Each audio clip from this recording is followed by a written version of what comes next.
Raider Nation, it's time. This is the Raiders Squad. Sponsored by Game Time. Everything Las Vegas Raiders every week. Covering all the big hits and game-changing plays from the Death Star in the desert. The way only the Locked On Podcast Network can.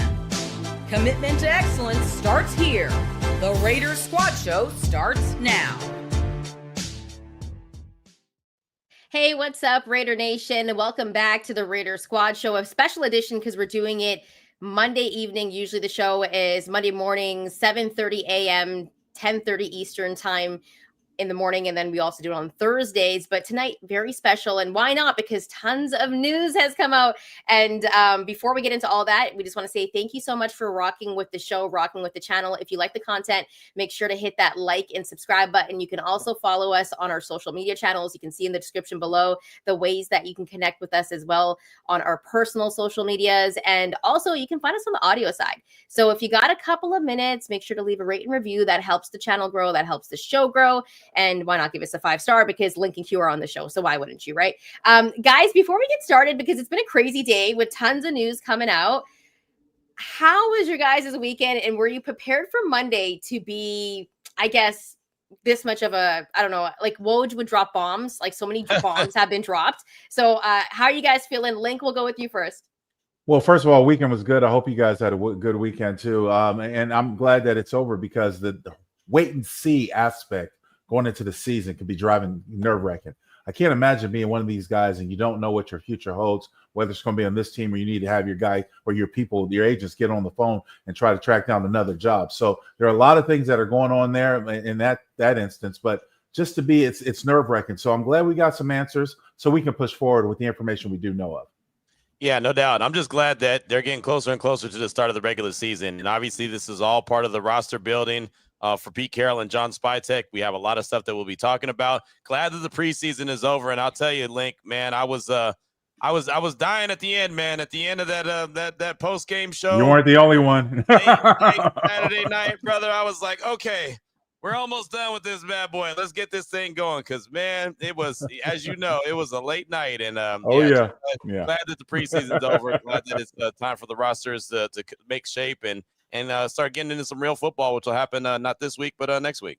That's right. Yeah, and by the way, you guys can catch Q and Link throughout the season. They're going to be doing the pregame show, the postgame show, so they'll have you covered on that front as well, which is awesome because you guys are two of the best in the business. So we need your thoughts on everything that's going on. And one of the biggest news that just dropped, honestly, like a half hour ago, because the big question was Aidan O'Connell obviously out. He injured his wrist. He's going to be out for 6 to 8 weeks. And then the big question was, well, who's going to be QB2? Because Cam Miller looked like a rookie, right? Despite that, first preseason game where I was the one, I didn't know Aidan O'Connell's beehive would come after me, but they did. And, then there was the question, well, who's going to be QB2? Right. And they pick up Kenny Pickett. And the Browns ended up releasing him. And Kenny Pickett, you guys, if you guys are just wondering some information on him, because he does have some experience, and that is what Pete Carroll said that he wanted. He wanted to bring in someone with experience. There were so many names thrown out. But as for Kenny Pickett, the Browns were ready to release him. He played in 13 games with the Steelers in 2022. He started 12 times. In 2023 with the Steelers, he started 12 games. In 2024 with the Eagles, he played in 5 games, had 1 start. And according to ESPN in their 2024 rankings, he had 291 passing yards. That tied him for 53rd, 2 touchdowns, tied him for 49th, and 1 interception. So he does have some experience there, guys. Obviously, 30 games, 25 starts. As for his touchdown to interception ratio, 15 touchdowns, 14 career interceptions. What were your guys on the thoughts of them going for Kenny Pickett? Because they made a move to get a quarterback instead of picking up a quarterback off the waiver wire. Q, we'll go with you first. Just your thoughts on who they brought in to be QB2? Well, I think you said it with best when you said experience. And, being on the conference call or the Zoom meeting yesterday with head coach Pete Carroll, that was what he emphasized over and over again, right? That he wanted someone with experience. And for everyone that was saying Cam Miller should be the guy, I asked him specifically, what did you want to see from Cam Miller that put him in position to be the backup quarterback? And he said, well, a couple of years of experience. So that kind of ended the conversation that a lot of people had about Cam Miller could be the guy. He clearly can't be. He's not ready yet. He's a rookie. He just has a handful of snaps under his belt, not even starts. He has snaps under his belt. So not an opportunity for him to be the backup quarterback. And so then you wonder, where are they going to go? What direction do they go? So then they make the trade for Kenny Pickett, right? Just happened a little while ago, as you mentioned. 5th round pick. For me, and, Lincoln, correct me if I'm wrong, for me, if you're giving up a 5th round pick, he's going to be your backup quarterback probably for the year. He's not going to be a guy that's going to be your backup quarterback for 6 to 8 weeks while your backup quarterback is healing from a wrist injury. Sounds like Kenny Pickett's going to be the backup quarterback because you gave up capital. You gave up draft assets to get him in return. So to me, it feels like Kenny Pickett's going to be the backup quarterback, and we might not see Aidan O'Connell again. Over the weekend, Sam Howell and now was traded from the Minnesota Vikings to the Philadelphia Eagles to play backup. Has experience in the league, a notable quarterback. And then the same thing for Kenny Pickett. Look, the Raiders needed to make a move because when Aidan O'Connell went down, they were left without a true backup quarterback. And much to Q's point, Cam Miller is a project. A project that's going to take some time to develop. There are things that he's got to learn. You saw the last 2 games after that performance against Seattle. The last 2 games, how he took his lumps. He took some lumps, and so he's got some growing to do, which is natural. It's a different game. It's a different aspect. Offenses, defenses are still pretty much the same, but they're played differently with a lot more different speed. So Kenny Pickett does have the chance to come in and play for number 2, and the Raiders had to have that. Yep. Geno Smith has a history of injury history, not necessarily pronounced the where he can't play, but there's times he hasn't been on the field, haven't been available. So you got to have a capable backup.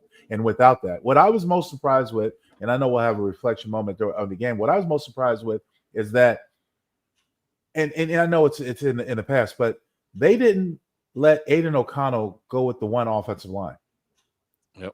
And the only reason I bring that up is because there's a big drop off from the starting offensive line to the 2s and the 3s.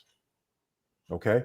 And we saw it. Absolutely. Yeah. We've been talking fast about it. So, I don't know if it was done on purpose, and necessarily not to let him shine or whatever, diminish some of his shine if you had plans for him. But unfortunately, he's back now he's hurt again, and he's out for a significant amount of time, and you're left scrambling along with playing these numbers games. So, it's interesting how these things happen and the way they sort of fall in shape. But the Raiders did not look good the other night. Yeah, and I think for a guy like Aidan O'Connell, who has, ride or die supporters, I'll say that, guys. I think for him, it's a little bit upsetting because you don't want to see him go out like that. But I felt like he was one of the guys that regressed, unfortunately. And then you never want to see anyone get injured. And this is not how you want it to turn out. But I think them bringing in a guy like Kenny Pickett and, moving an actual piece, yeah, it seems like they're going to go with him for the rest of the season at least. And then I do still believe they did release some cuts, but I do still believe that they're going to rock with Cam Miller and he'll be part of the 53-man roster as well, because they also talked about still wanting to develop him. It was just kind of like reps because we saw Cam Miller be a rookie in that preseason game, and that's fine because he just has to get reps. My question to you guys is, do you guys feel like this will be a good fit for a guy like Kenny Pickett? What do you think, Link? Former first round pick, has some value.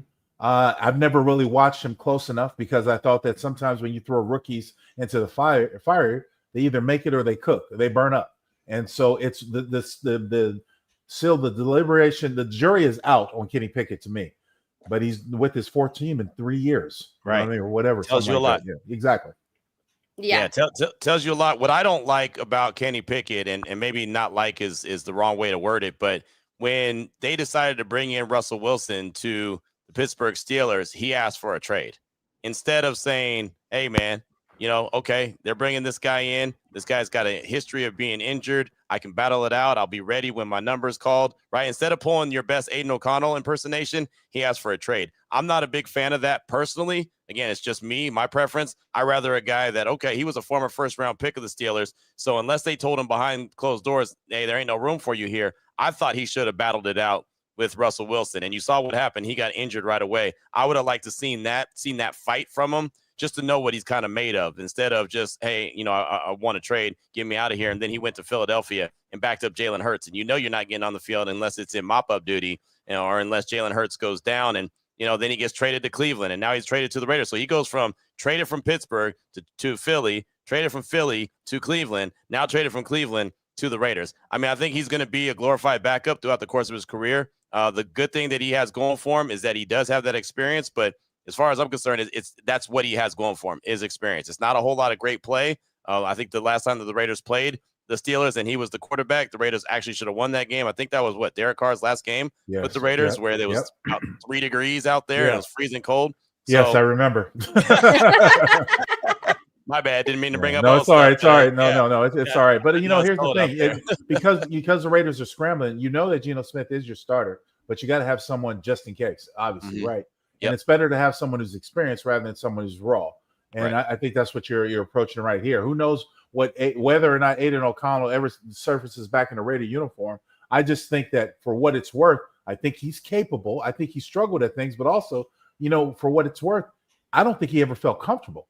I looked at him in this last game. I didn't think, for the short amount of time he was out there, I didn't think he felt comfortable. Of course, he's still holding on the ball too long.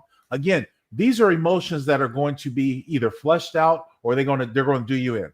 That's what players have to deal with. Either you can take the criticism, either you can take the ray that you're going to see out in front of you and be able to play on that level, or you're going to move on.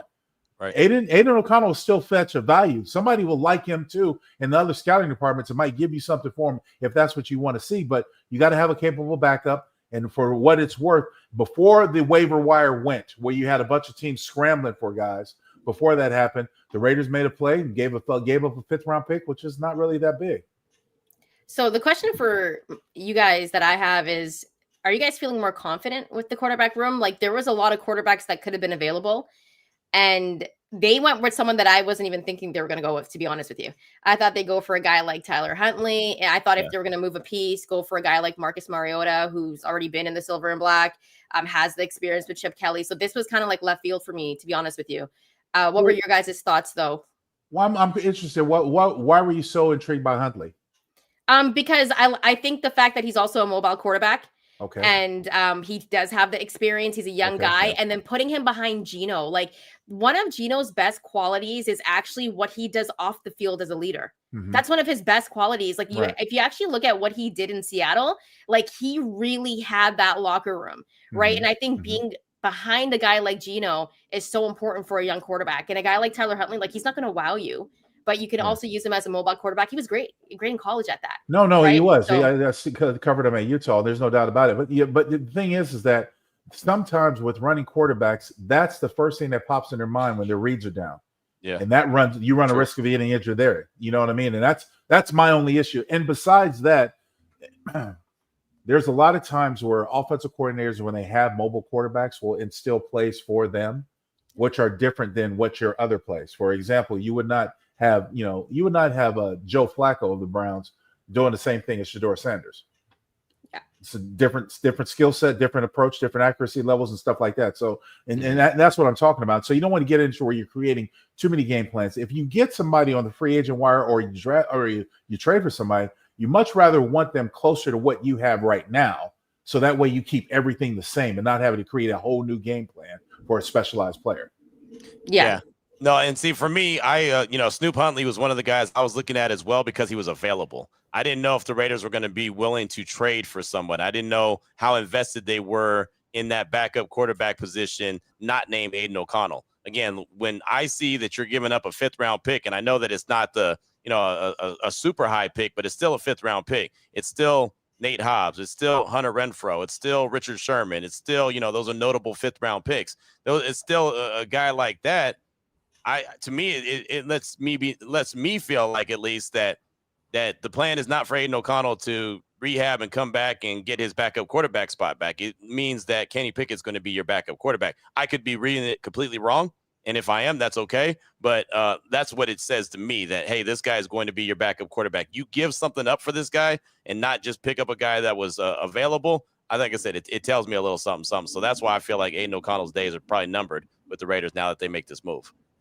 Yeah, and it's going to be really interesting to see, what happens with the development of Cam Miller too. But the hopes is that we don't actually see Kenny Pickett or Cam Miller on the field. The hope is that Geno stays healthy throughout this entire season, and so we don't get to see them. Right? That's actually the hope.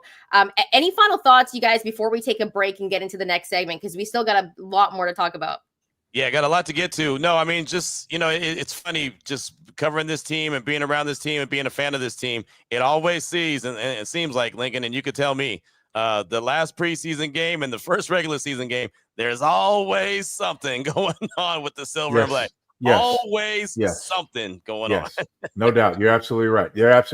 And the stuff continues. The stuff continues. It does continue. What we're seeing right now. Absolutely. Yeah. So, by the way, if you have any comments, please drop them if you're watching this on YouTube. Also, if you're listening, you can always check out our channel and drop comments as well. If we have a little bit of time later in the show, we will get to your comments, Raider Nation. But coming up in the next segment, we're going to talk about Amari Cooper returning to the silver and black, and also Jakobi Meyers asking for a trade. So we're going to get into all of that coming up. So keep it locked here on the Locked On Network. You're listening to or watching the Raider Squad Show.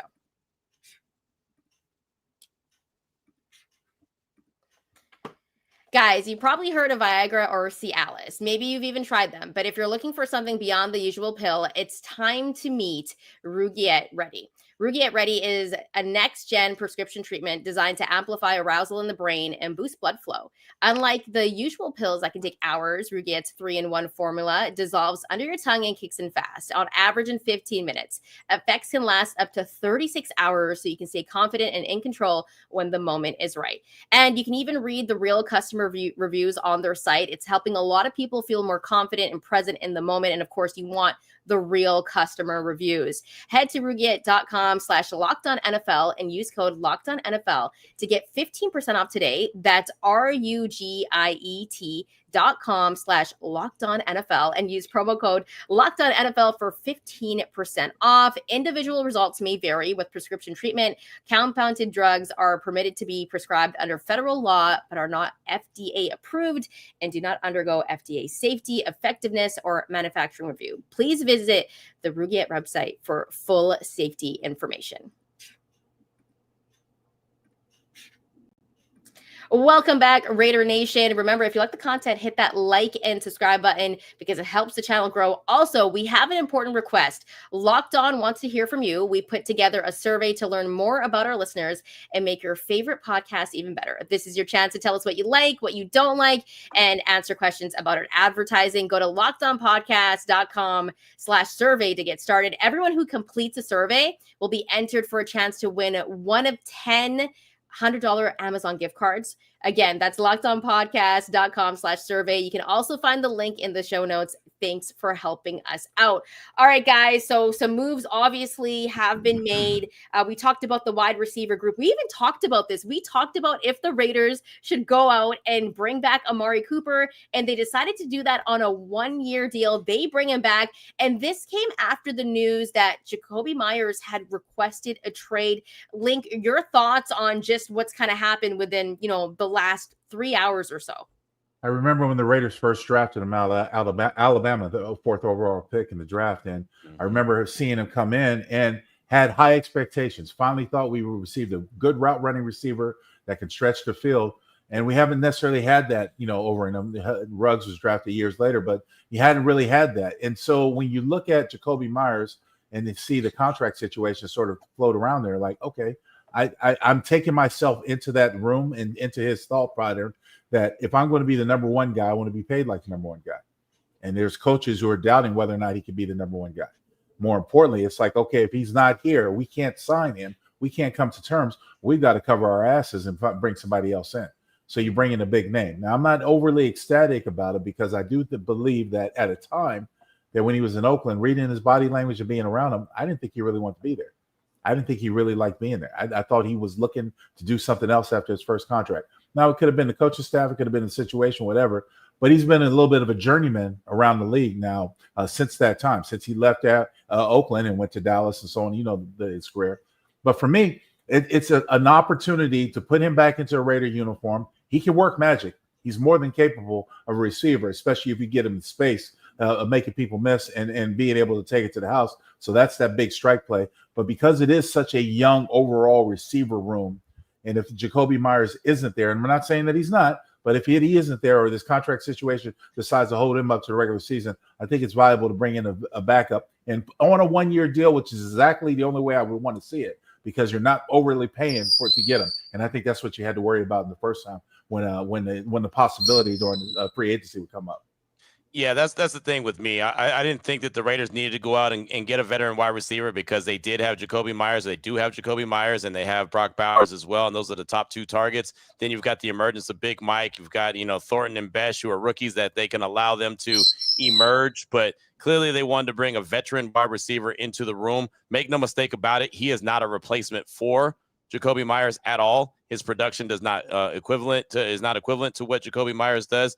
Between 2 teams last year, Cooper had 44 catches and just over 500 yards, right? Where Jakobi Meyers went over 1,000 yards receiving, had 85 catches, right? I mean, you know what you're getting in Jakobi Meyers. And, oh, by the way, he's not dropping the ball either, where Amari Cooper will have those concentration drops, and he'll just put them on the turf. That's just kind of what he does. I was very ecstatic about Amari Cooper when he came out of Alabama. I was like, oh, man, the Raiders got their next version of Tim Brown, right? A guy that can run routes and has really good hands and can make big plays, and he just never evolved into that guy, unfortunately. And I'm with Lincoln. He never had the look or the body language that he ever really wanted to be there. But then again, he's just kind of that kind of a dude, too. He's just kind of, you never see him get too high or too low. He's also a guy that's a wide receiver that's not going to be like, feed me, feed me, feed me. So, I mean, that's the good thing for Amari Cooper, is that he's not going to sit there and say, I need 10 targets a game, or I need, like, that dude will say, and he said it before, I'm cool with 3 or 4 targets. Like, he's good with that, which is weird for a wide receiver, but he's good with that. So, when it comes to being like a malcontent in the locker room, he won't be that. He's a veteran. I don't think he's going to get in the way of Besh and Thornton evolving, because he is on that 1-year deal that Lincoln mentioned. Again, not super excited about the move, right? It's a veteran. It's a guy that is familiar with the organization, and now he's got an opportunity to play with Geno Smith and under Chip Kelly. So we'll see how it all works out, but I don't think it's a move that really pushes the needle as far as I'm concerned. If I'm going to be honest, I really thought this season was going to be Jakobi Meyers' coming out party in terms of him just being that number 1 guy. And I thought him and Geno together could really work some magic on the offense, because all eyes were going to be on Brock Bowers. And I just thought things would open up for him. So I can understand, though, because if you think about it, like, there's some young guys on this roster, a guy like, Dante Thornton Jr., who's been making some noise. And so it's interesting. Jakobi Meyers requested a trade. Obviously, it has to do with the contract and bread and all of that, and I understand that. And can they just pay him? Like, I don't mean to cut you off, but can they just pay him? Can they just pay him? Like, I know he's the number 2. We'll say that in air quotes. He's the number 2, but you know what? All he does is make number 1 catches. That's it. He's the best option at the wide receiver position for the Raiders. I don't care. If I'm your best thing that you got, I'm your number 1. I don't care who I am compared to everybody else, but if I'm the best that you got, guess what, Jack? I'm number 1. It's just that simple. And he's the best wide receiver, not target, wide receiver that the Raiders have. Obviously, number 1 target is Brock Bowers. But can you just figure something out? The dude's supposed to make like $10.5 million base salary when you just saw Terry McLaurin sign for 3 years, $96 million. And I'm not at all saying that he's worth Terry McLaurin money, but I'm looking around Cortland Sutton, something like that. I could see that kind of money where it's about 23 a year, something like that. I saw Spotrac.com put out there, maybe 2 years, $60 million is what they project for Jakobi. I feel like you can get that done, because this is a guy that's done everything you've asked and then some since he's been a member of the Raiders. You'd never hear him complaining. Still hasn't complained. He went and asked for a trade. That was in private, right? And now obviously it's out there in public, but he didn't go to the media when we talked to him and say, yeah, these guys won't pay me. I'm frustrated. He didn't sit out. Micah Parsons, Trey Hendrickson, who else? McLaurin. None of these guys. He didn't take that route. He just went out there, did his work. Him and Colton Miller both did their work. Miller got paid. I'd like to see Jakobi Meyers get paid. Sorry, I agree with you. I'd like to see him get paid as well. I mean, the thing is that when you in the locker room, there was a saying, you never come between a man and his money. So you never want to get into that. But look at what Jakobi has done for this team, and I think he sees the rest of in the wide receiver room, and I think he agrees with you, Q. I'm the best option you got. So you kind of need me. So I'm going to use my leverage at the time to get the best deal that I possibly can. I'm not mad at the man. And try to get as much money as you can. If you feel that you earned it and you deserve it, you also got to be ready for the consequences. Where the Raiders, I think, are in a pinch because you don't know what you're going to get out of Amari Cooper. And you necessarily know you have to rely on somebody. And look, they were dead dead, not able to move the football against the Cardinals after the starter sat down. Yeah. And by the way, you guys can cut me off at any time as long as you're bringing heat like that, like how Q did right now, because it's true. I also think he's a better option than Amari Cooper, if I'm just going to be real with you guys. Yeah. Amari Cooper's been injured a lot throughout his career as of late. And he also never kind of took that next step. Right. And I still am kind of in my feelings because I bought a Coop jersey and they traded him the next season. So it's like, I'm going to rock that this season. It's just too many like one-off jerseys. He ain't going to be number 89. That's for sure. Exactly. That's true. I got to make it work, Q. Okay. I got to make it work. I do want to say though, for Amari Cooper, like what are going to be the expectations for him? Because if they do, and I think they will end up, hopefully not, but trading a guy like Jakobi Meyers, right? Maybe they'll make the deal happen. I don't know, but like I think this was also like a move where they're like, just in case, like we have to let's go get Amari Cooper, right? I think that was kind of the thing. He's insurance. Exactly. He can't replace Jakobi. So I think the deal's going to get done. This is just the next step, right? This is what everyone does when they're trying to get that deal done. They've been working on this since at least May, at least, when the OTAs were going on and mandatory minicamp. They haven't got where they need to be. So the next step is, okay, request a trade. How many wide receivers have we seen request a trade? Hell, San Francisco's got 3 of them, right? I mean, they had 3 of them. Deebo Samuel requested a trade, didn't get traded, got paid. Brandon Ayuk, same thing. Juwan Jennings, same thing, right? All these guys. Trey Hendrickson requested a trade, just got paid, right? I mean, Michael Parsons requested a trade. He's still sitting in Big D. Like, this is just the natural progression in negotiations. So I think it's going to get done, but they've got to get a middle even. So, okay, now you've got the parameters of what Terry McLaurin's going to get. Realistically, you have to know if you're Jakobi Meyers, you're not getting Terry McLaurin money. Yeah. I know that the market has gone up. I get that. And I know that these guys are getting a ridiculous amount of money. You're seeing Jamar Chase make $40 million. And hey, if you can get it, get it. Power to you. I'm not mad at that. But Jakobi Meyers has to be honest with himself, and his agent has to be honest with him as well and understand where he is at this stage of his career and how much he could realistically get. That's why I think a 2-year, $60 million, whatever, and I don't know the structure, whatever guarantee money you want to do, signing bonus, whatever the case may be, that's for smart people to figure out, not me. But I think 2 years, 3-year deal, maybe 3 years, with the option for the team, whatever. Like, they can make it work, and I think that they should. So, again, like 20 million, 25 million, something around that range, I think would be realistic for Jakobi Meyers. As a player, I was always on the fence with these types of situations because when you hear a guy say it gets out that he requested a trade, automatically as a player, I'm thinking, oh, you don't want to be here anymore. If you don't want to be here anymore, I don't want you. That type of thing. Right. But being on the other side, being in the analytical side of what I'm doing and the way I'm doing it now, I kind of approach it from a more practical angle. Yes, you're using that I want to trade or I want out as leverage to get your new deal. And you hope that, they'll say, okay, we'll come around. Maybe that's the cow that broke the camel's back, the straw that broke the camel's back. But the thing is that there are times like he was talking about, notable players didn't play in preseason, didn't practice, didn't want to be around the facility because they were in their contract holdouts. And sometimes it goes as far as a guy threatening to hold out the entire season. Mm-hmm. But, without having that in nuance or that in with Jakobi, like, hey, is this just a leverage term? Is this just way, or do you not want to be here? I'm on the fence about whether or not you want to give it to him or you should give it to him, because the fact is that he hasn't proven himself as a number one.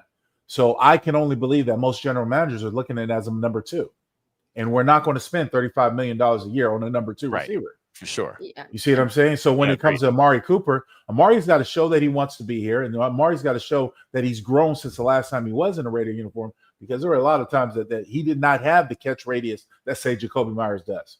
And there were times that he has to run better routes, and I haven't seen him necessarily mature enough over his time, but he's a multiple Pro Bowl. He's had some good seasons, but at the same point, when you see somebody who's available at this time and pretty much consider the prime of their career, depending on how you look at it, see somebody available, you got to scratch your head and like, why? Why do we have to make a move for him? Why should we have to do it? But if you're going to do it like a 1-year contract, okay, that makes sense to me. It's a prove it deal. Show me your value. Show me your worth. So that means you have to go out there and really turn it up as if you really want to be with the Raiders. Yeah, and I think for Amari Cooper, it's a perfect time, right? Because even with the Bills, like, he underperformed. Yeah. Let's keep it real. He underperformed. And so I think he has a lot to prove. But at the same time, like if they are able, and Q really believes they will sign Jakobi Meyers to a deal, and they should, because let's be serious, he was great in the red zone last year. Yeah. He made big catches. He was one of the bright spots on the team. And there wasn't a lot to be excited about last season other than him, the defense, and Brock Bowers. Like, let's be serious here. So I think if they get that deal done, and then they have Amari Cooper, you have a young guy like Dante Thornton Jr., you have a guy like Besh, like there's a little bit of excitement here on this offense. Like I think it's moving towards a very positive route, and we're going to get into roster cuts and everything. My final question to you guys is, if the Myers deal gets done and Amari Cooper exceeds expectations, do you have a little bit more confidence in the wide receiver room, Q? I mean, I like the wide receiver room anyway, to be honest, without Amari Cooper. I think as long as it's as it is right now constructed, with Jakobi Meyers, I think the wide receiver room is fine. And again, I think that the fact that Jacoby's there, Trey Tucker is there, you have to remember that the Raiders have 2 tight ends that could be used as glorified pass catchers and not wide receivers, but you get what I'm saying. They're targets. So Brock Bowers, we know what the kind of season he had. Michael Mayer is coming on. I'm excited about what Big Mike could do this year. And then you allow these 2 guys that are young dudes, rookies, and Besh and Thornton, to have an opportunity to start to grow. They don't have a lot of pressure on them where they got to go in there like Amari Cooper did his rookie year, where he had to be the man. It was him and Crabtree, but he had to be the big playmaker, and that's why they drafted him number 4 overall. They don't have that kind of pressure. They are going to be allowed to evolve into their wide receiver position. But now that they've made the move for Cooper, okay, cool. Now you got a veteran that's been there, done that. So now he could even help these guys evolve as well on a 1-year deal. So, yeah, I think that the wide receiver room is going to be just fine. The key is you're going to have to get the deal done with Myers, or he's just going to have to play out this season one way or the other. He's not going to miss game checks. Like, I don't believe that at all. And I'm with Lincoln 100%. Don't get between a man and his money. Like, I'm never going to put a guy down for trying to get paid, because we know what this league is. Boom, you're done like that. And when they can't use you anymore, you'll be sitting at home at this day waiting for that phone call. So I get it. I'm fine with that, but I think as long as they figure out something with Jakobi, he either gets a deal done or he just plays this last year out, I think everything will be fine in that wide receiver room. I see the Amari Cooper move as a way for you to pad your wide receiver room with a proven veteran. Yeah. Somebody's been in the league for a while. Not necessarily that he's going to come take over or welcome back and let's all, sing the Star Spangled Banner for, God bless America, that type of thing. It's not that. I think it's the fact is that this wide receiver room as a whole is really raw and really young. And this is a way that you draft. You can get an insurance policy. You can get them relatively cheap. Let's face it, the 10-year veteran on the open market is going to usually command a little bit more money, or a multiple-year contract, but you got them for a 1-year deal. So maybe the price is right and the timing was right for them right now, because we've seen how this young receiver core has played during the preseason, and that's all the sample size that we have to go off of. So it's still a work in progress. There are still lots of things that we didn't see, but you do get that big playing threat that people will take notice of, especially when they're putting game plans, if he's on your starting roster. And he does have ability. So maybe he can be an accessory to this offense as well. Yeah. So, and the other thing about it real quick is that it probably makes Alex Bachman and or Tommy Millott, they're available to be released, right? It probably makes them expendable. They'll probably end up trying to put Tommy Millott maybe on the practice squad, maybe even Bachman as well. But I feel like with the timing of the move, it also ensures that wide receiver room, as I put my 53-man roster together for the second time now, right? Last week, I already had my 53-man roster. I put it together last night in anticipation of talking about it today. And then now I got to go ahead and burn it up again and start a new one, because now there's new additions in Amari Cooper. So now, okay, I take a couple guys off my 53. Now I might be able to add somebody somewhere else. Now I got to get back to the lab. Well, that's what we're going to be doing in the next segment, because the Raiders waived 14 players, released 4. So altogether, they made 18 cuts. And we're going to be getting into that into the next segment. We're also going to talk a little bit about what we saw in the preseason game, what we liked, what we didn't like, who might make the roster, who might not make the roster. That's all next. So keep it locked here, Raider Nation. You're listening to or watching the Raider Squad Show.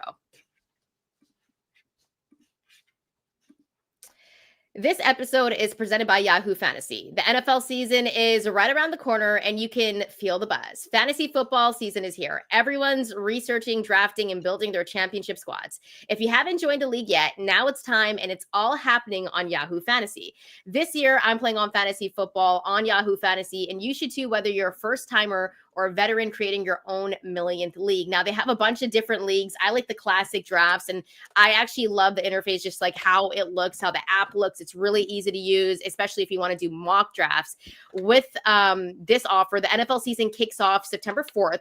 So don't wait. Start your league now. Draft now at yahoofantasy.com/lockedonnfl. That's yahoofantasy.com/lockedonnfl. Welcome back, Raider Nation. Remember, if you are watching this on YouTube, make sure to hit that like and subscribe button. And if you're listening to this on the audio side, we do appreciate you as well. And if you got a couple of minutes, leave a rate and review, give us a 5-star, because of course, Link and Q are on the show. So why wouldn't you? And guys, the Raiders made some cuts today. Now we're getting down to the 53-man roster, and they waived 14 players and released 4. So altogether, that's 18 players, and some names that are notable names, of course. I believe Michael Barrett, Tank Booker, Andre Carter II, John Humphrey was one of those guys. Sam Webb, Philip Dorsett, who we kind of felt like was probably going to get waived anyways. Jalen Smith. Was there anybody else on that list, guys, that kind of surprised you in terms of them getting released or waived? Not right now. Yeah. You know, it's kind of the guys that you expected. I'm looking at it right now. Amari Gaynor, I've always had high hopes for him, the linebacker, but he really didn't show anything. And with the way that they brought in all the veteran linebackers, you kind of knew that the writing was on the wall there. Yeah. Colin Johnson was a guy that a lot of people talked about because of his size, that they thought that he was going to make the roster. But I've been saying it for, well, it feels like years now. He's just never translated to the National Football League. He's been away from the University of Texas now for 5 years, and it just never translates into the game. And he's got the size, he's got the hands, just something. I don't know what it is. I can't put my finger on it, but some guys just don't translate in the NFL. And for Colin Johnson, he hasn't. So I had a lot of people hitting me up like, oh man, Colin Johnson's got to make the roster. And I was like, I wouldn't hold your breath. I wouldn't bet money on it. I wouldn't go to, FanDuel and make that bet, because I don't see that happening. So they released him. He's out there available. Dorsett, I kind of think we all knew what it was. I hate it for Kadir Ishmael. I got a good relationship with his pops, Kadri Ishmael, and Lincoln. We spent a lot of time talking to Q, the other Q. So the other Q. They have a very talented tight end room, so you knew it was going to be tough for him to make the squad as well. Big numbers game, and look, I was surprised that Sam Webb was on that chopping block. I watched the game this past week, and I think Amari Gaynor had a block in the back, and it frustrated the hell out of me while watching the game. It was on a punt. Like, you can't do that. Yeah, special teams, like, you can't do that. And you make yourself expendable when you have bonehead penalties like that. Sometimes you just have to know how to save it and not take that or give that hit, because it set that offense back that was already struggling. So there was going to be some interesting names when you looked at the final 53-man roster, and they're not there yet. But when you looked at all the names that were in training camp with the veterans and the rookies, no matter if you drafted them or you didn't draft them, or you had a prototypical form like in the secondary that we saw, and then you see a name like Sam Webb, nothing really surprised me, because these teams try to make a full circle. Because the practice squad has been expanded, there's times where they're just trying to find a way to hide a guy or have a guy slip under the radar so they can bring him back on practice squad. Guys, and I know you guys did a 90-minute post-game show, if I'm not mistaken, but, we still have to talk about what we saw on the weekend against the Cardinals. And I know you guys did a lot of this, but Raider Nation wants to know. I lost my voice. At the end of I was gone. I was done. At the end, I was just trying to get to the finish line. So, man, I was whatever I could do to say whatever. I was just like, I don't even know what I'm talking about at this stage of the game. I just need to get done. So. Well, Raider Nation appreciates you guys, obviously. But were there any surprises, I guess, from that game? Like, who were you guys excited about after that game? Because for me, it was Greedy Vance. Like, I was like, this guy balled out. He was maybe my favorite part of the whole entire game. Yeah, no, you know what? I'm glad you brought him up. I was going to go in a different direction, but let me go ahead and give Greedy his flowers, because I kept Darnay Holmes off my 53-man roster again, and that's why. Greedy Vance made him expendable. Greedy Vance, when we talk about cornerbacks, we always talk about PBUs. we were talking about TFLs with him, right? He got a sack and he made a really good play on a receiver to bury him for a loss. I mean, the dude was showing his opportunity. And I've said it multiple times. I could be reading the room wrong on this one. Darnay Holmes might be safe on the roster, but when you're playing in the fourth quarter of a preseason game, I think you're on notice. And I didn't notice Darnay Holmes very much in the game on Saturday. I really didn't notice him at all. A couple people pointed out that, oh, yeah, he was playing on special teams. I guess I didn't see it. But so I don't know. He might be one of those guys that gets released tomorrow. I wouldn't say I would be super shocked, but, Greedy Vance, I think that he definitely deserves to get his flowers. He played well. What am I excited for? The start of regular season. Yeah. I mean, in all honesty, here's the thing. We've seen highs and lows throughout this preseason with this Raiders team. Unfortunately, it's only been with the highs have come mainly with the starters and the short amount of sample size that they play. I don't know if that's going to continue on the regular season, but the inconsistent ball that I've seen in the second half of the 49er game, and the second half of the Cardinal game was really discouraging. It really was, because you don't expect those professionals out there. Like I said, you got guys that are getting blocks in the back with special teams, starting off in a hole when you already have an offense that's struggling to move. Yep. There were times you saw Samir White get some carries with the first offensive line. Looked pretty damn good. Yeah, he did. Looked pretty damn good. Raheem Mostert came in, and even he was fighting for himself, falling forward to make a name for himself and then a presence for himself. Even with the offensive line, wasn't really doing it. So, what I'm looking for is the start of regular season now, and I say that tongue in cheek because I know this team is very thin at a lot of positions, a lot of key positions. They're thin and don't have a lot of depth. But I just think if they get into a rhythm, we can really see the true potential of this team, all three phases: offensive, defensive, special teams. I'm so glad that Zamir White put on the performance that he did. He looked really good. Raheem Mostert did as well. I've been talking about that competition at the running back position for a while. If it was going to be Mostert or if it was going to be Sincere McCormick, Dylan Lobby, I've been saying I think he's going to make the roster based off special teams. But to see Mostert go out there and run with all that juice and energy in his legs, and like you said, and like Lincoln said, fighting for extra yardage when the offensive line's not holding up, that was great to see and just kind of solidified his spot for me. But Zamir White, I've been talking about him quite a bit, that he's having a really good training camp. He's having a really good training camp. The problem is everyone doesn't get to see that. So everyone doesn't know. A lot of people could be like, Q just likes Zamir. He's, they got a good relationship. So, maybe he's just giving him a pass. But then you saw it, and you saw what I've been seeing, and you saw what other people have been seeing. And I think that is really refreshing to see. And I got opportunity to talk with him after practice late last week. And man, he was just excited about the opportunity, the fact that Pete Carroll called him the hammer, and the fact that, he just told him, be himself and you'll be just fine. He came into camp last year at 228 and he came in this year at 220. So he clearly slimmed down, and you could see that burst in his legs. So I'm really happy for Zamir White. I feel like this is a big year for him, and it's the final year of his deal. Yeah, and I think coming into it, there was a conversation whether or not he would even make the team, and then he just was such a great surprise. And because Sincere McCormick last year, he was like a surprise, and a lot of people liked him. And now I think he's the guy on the outside looking in, because I think they got to go with the guy like Raheem Mostert, and he looked good in that final preseason game, I thought.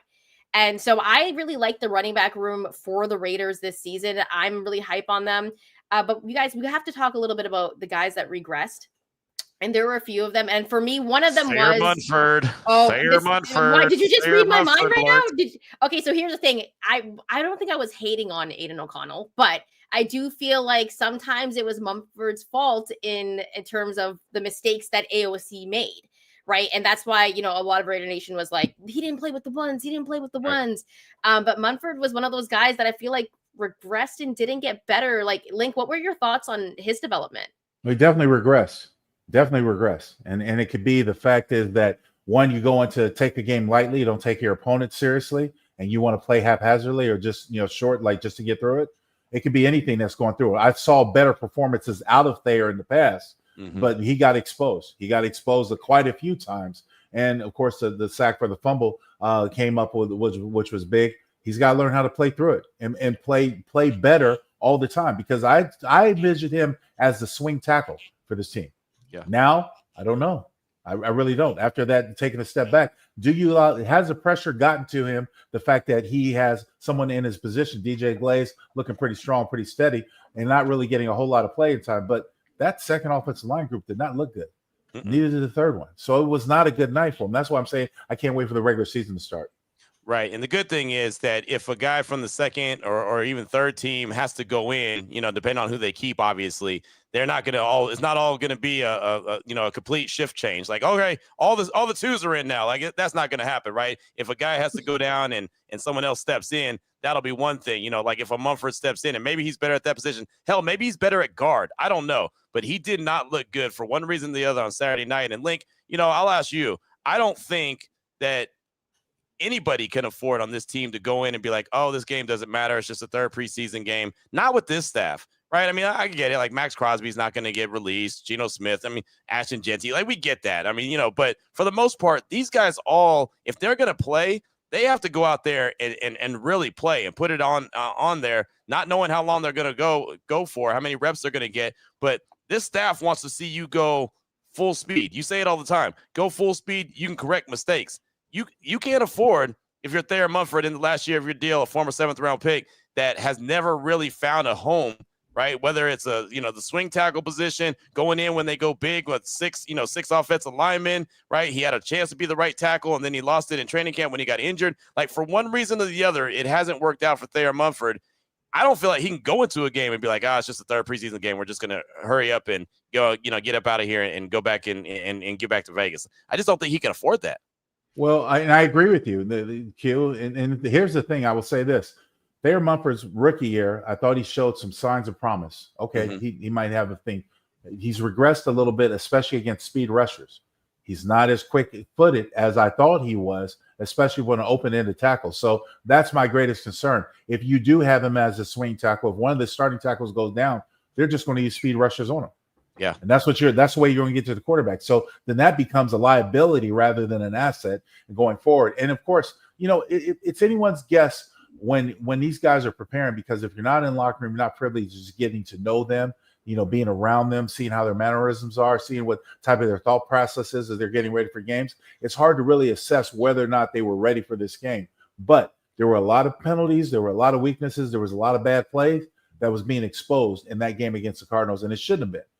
Because they came out with the first drive and looked like gangbusters. And that's why I say I'm ready for the regular season to come, because I'm ready for the starters to be out there so we can see that all the time, be either on offense, defense, and special teams.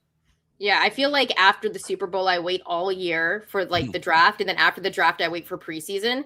And then as soon as preseason hits, I'm like, I just want the regular season to start. Like, right. I'm over this. Right. It's a tease. Exactly. Now we talked about a guy that regressed, I guess. Right. And hopefully, I don't know. You guys think, I know the O-line, there isn't a lot of depth. Like you've said it, there's a big difference and there's a drop off between the ones going to the 2s to 3s. Yes. Right. So, but you believe they keep a guy, obviously, like Mumford, and maybe do they move him to a guard position? Like, what do you think happens? Then who plays tackle?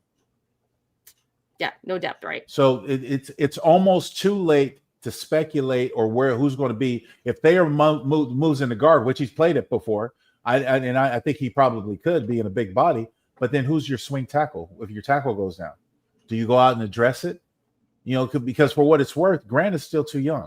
He's a developmental player. I see him a practice squad for this year. You know what I mean? The young man, the other left tackle that was out there. But it's because it's thin and there's not a whole lot of options unless something comes available on the waiver wire. You see somebody out there, unless that comes available. It's slim pickings. There are not a lot of good offensive linemen that are just floating around out there. Yeah. What about your thoughts on that, Q? It's a work in progress. It really is. I feel good with the starting guys. The first team offensive line, I feel really good with them. Alex Kappa, I didn't know if he was going to be making the team or not. He was a guy that I wanted to pay attention to. You saw him get a little bit of burn, but the confirmation I needed for Kappa was what Pete Carroll said the next day. We talked to him yesterday, and he said, hey, Kappa is not going to catch JPJ in that competition because of the injury. He didn't say JPJ won the right guard spot, but he said he's going to start off the season as the starting right guard. So Kappa's going to be on the 2s, and if JPJ goes out there and plays at the level that we all think that he's capable of, he'll keep holding on to that spot. But if he slips, don't be surprised you see Alex Kappa in there. So I feel like that's really the only kind of, I don't want to say security, but almost insurance that you have on that second team offensive line that you feel really good about. Everyone else, I feel like, is kind of a question mark. True story. Yeah, so you heard the guys give a little bit of their concerns for the O-line coming up in the next segment. We want you to drop some questions for Q and Link, and they'll be answering some of them. So if you're in the comments, even if you're listening to this later on, you can always drop some comments, and maybe on the next show, Q and Link can answer your questions. But that's what we're going to do in the next segment, along with naming a player who we're very excited for this season. So Raider Nation, keep it locked here on the Locked On Network. You're watching or listening to the Raider Squad Show.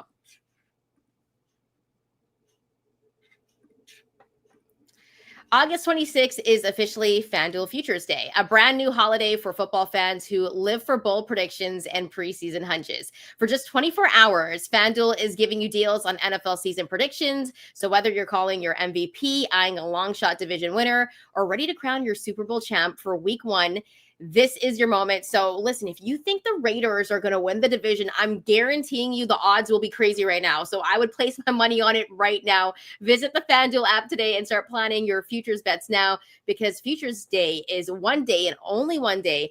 FanDuel, play your game. Welcome back, Raider Nation. Remember, if you like the content and you're watching this on YouTube, make sure to hit that like and subscribe button. And if you're listening to this on the audio side, we do appreciate you. Thanks to everybody that dropped a comment, and keep the comments coming, because Q and Link are going to be answering some of your questions. Before we get into that, guys, we talked about a couple of guys that regressed. Were there any guys that you're very excited to see on the field and that you really believe is a lock for this 53-man roster? Q, will go with you first. Oh man, that's a good question. Like I said, I don't want to say Greedy Vance is a lock, but I did like what he brought to the table. Man, who else do I really like? I feel like there's not really that many names out there. It's like when I was going through my roster and the guys that I cut, like none of them to me were like big, massive surprises. You know what I mean? And so it just kind of, what would be surprising to me, and I'm really interested to see how this one's going to play out. Laki Tasi, I want to see how what they're going to do with him. He's not ready to play right now. That's the obvious. But, if you put him on the practice squad, you have to first release him. He's just like every other player would go through waivers. Is another team interested in him enough to pick him up and sign him? If they sign him off waivers, they'd have to put him on the 53-man roster. Again, I don't think he's available to play this year. I don't think he's ready. But would another team that maybe doesn't have high expectations say, yeah, we'll try to develop him because of his size. He looks the part, and he's obviously come a long ways already. I'm interested to see what they're going to do with him. If he's going to be a guy that they keep on the 53-man roster, or they try to cut him and then slide him through waivers. I'm excited to see Dylan Parham take the next step.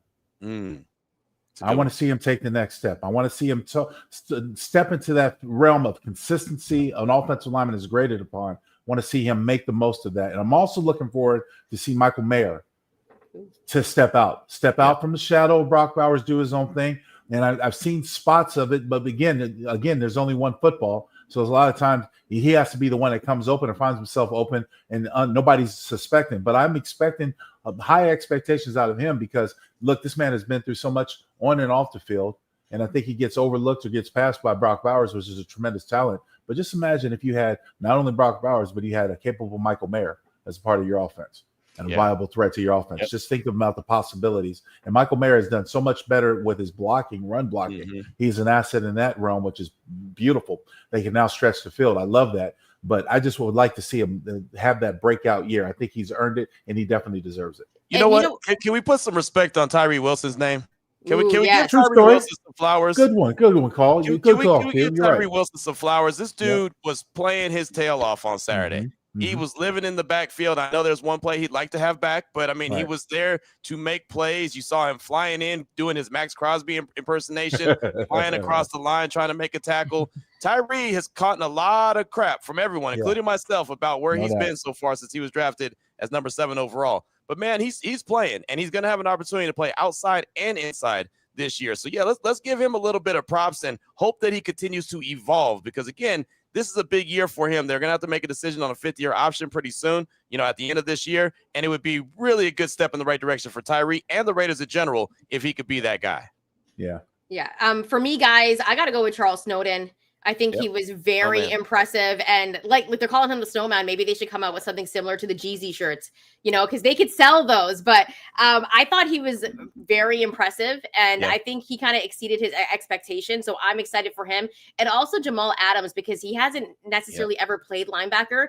And he's come into this season. He's healthy. We know he's going to be physical. And he already is very familiar with a guy like Pete Carroll. So I'm very excited for a guy like Jamal Adams. I don't know how much we're going to see him on the field, or how many plays they're going to run for him. That's been my big question too. But it honestly looks like he's going to play a lot. I mean, again, we're just basing this off what we've seen. But man, he's super healthy. Chantel, he could be that real big chess piece for this Patrick Graham-led defense if, in fact, he is going to play a lot more than we all expected when he first signed. Maybe like a buzz linebacker or a buzz safety that plays in the box. But again, you do have your issues, your liabilities when he's in coverage. So you got to be careful for that. But what I will say this, and this is the big but about it, with him in the lineup, most quarterbacks are going to assume that it's a nickel defense, and they're going to try to check a run. And you have an advantage with him as a linebacker in that setting. Yeah.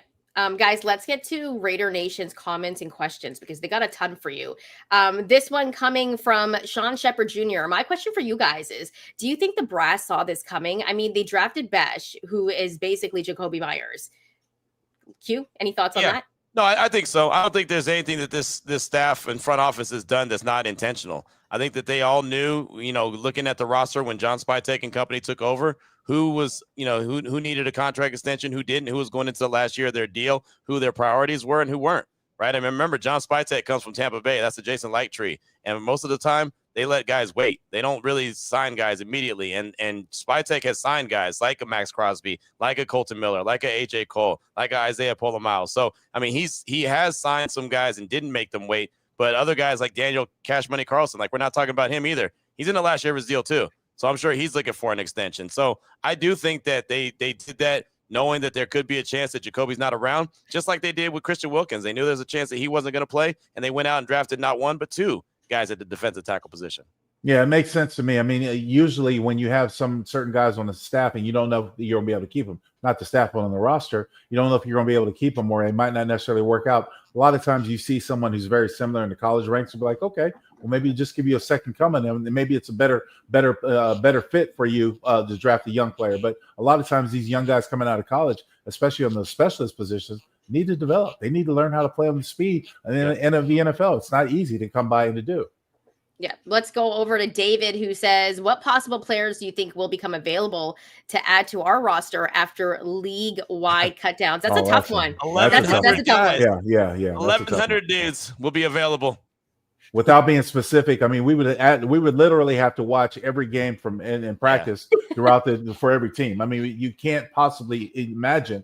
And of course, it's always going to come down to the big names. But just like Amari Cooper hadn't been signed by anybody, you kind of you scratch your head like, why is that a case? This is a former first-round receiver that still has some talent. He's been a little bit of a journeyman, but he probably still has some talent. So you don't know. You can't only speculate on what it might have been. Was it a contract situation? Do you want more money than people were going to offer? Was he not ready at the time to take a proven contract? So you can't possibly name the other teams and people out there. There's always something surrounding the big names, but there are a lot of many small names that will slip through the cracks. And the other thing about that is there's a lot of guys that are veterans, super veterans like Amari Cooper is, that don't want to go to training camp either. That's exactly right. So they're like, hey, you know what? Training camp is over. Call me when training camp and the preseason's over. I'll be ready. But as we know, we've talked about this a lot, guys that miss all training camp, guys that miss all preseason, guys that aren't actually playing football, it's hard for them to actually go and play football when they're, required to. So that's something that I'll pay attention to when it comes to Coop.